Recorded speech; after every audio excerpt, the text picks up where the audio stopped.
ان دنوں میں کیا ہوا عمل اور ان دنوں میں کی ہوئی نیکی سال بھر کی عبادات سے کسی وقت میں کی جانے والی عبادت سے زیادہ افضل ہے۔ نبی کریم صلی اللہ علیہ وسلم کا فرمان ہے جس طرح کہ صحیح بخاری میں ہے، ما من ایام العمل الصالح فیها احب الی اللہ تعالی من هذه العشر۔ آپ فرماتے ہیں کہ کوئی بھی دن ایسا نہیں، کوئی بھی وقت زمانہ ایسا نہیں کہ جس میں کیے ہوئے عمل کا اجر و ثواب ان 10 دنوں کے اجر و ثواب سے زیادہ ہو۔ یعنی ان 10 دن کے اندر جو بھی نیکی کرو گے، جو بھی عبادت کرو گے، وہ عبادت کسی اور وقت میں کی ہوئی عبادت سے افضل ہے۔ صحابہ فرماتے ہیں وَلَا الْجِهَادُ فِي سَبِيلِ اللَّهِ، کہ اللہ کے نبی صلی اللہ علیہ وسلم کیا جہاد بھی افضل نہیں ہے؟ آپ فرماتے وَلَا الْجِهَادُ فِي سَبِيلِ اللَّهِ، حتیٰ کہ جہاد جیسا عظیم عمل بھی ان دنوں کے عمل سے افضل نہیں ہے، بہتر نہیں ہے۔ إِلَّا رَجُلٌ خَرَجَ بِنَفْسِهِ وَمَالِهِ فَلَمْ يَرْجِعْ مِنْ ذَلِكَ بِشَيْءٍ، سوائے اس شخص کے کہ جو اپنی جان و مال لے کر میدان میں اترتا ہو، اس کا مال بھی خرچ ہو گیا،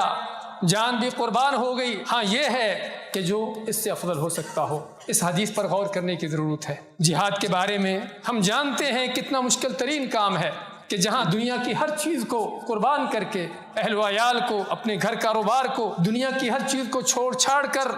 آدمی میدانوں میں اترتا ہے، جہاں پر قتل ہے، گردنیں اڑتی ہیں، جسموں کے چیتھے اڑتے ہیں، جہاں پر موت کے پہرے ہیں، اور جہاں پر قدم قدم پر مشکلات، تنگیاں، پریشانیاں اور طرح طرح کی تکلیفیں ہیں۔ لیکن اللہ کا کیا فضل اور انعام ہے کہ گھر میں بیٹھے ہوئے امن و سکون کے اندر، بغیر کسی مشکلات میں،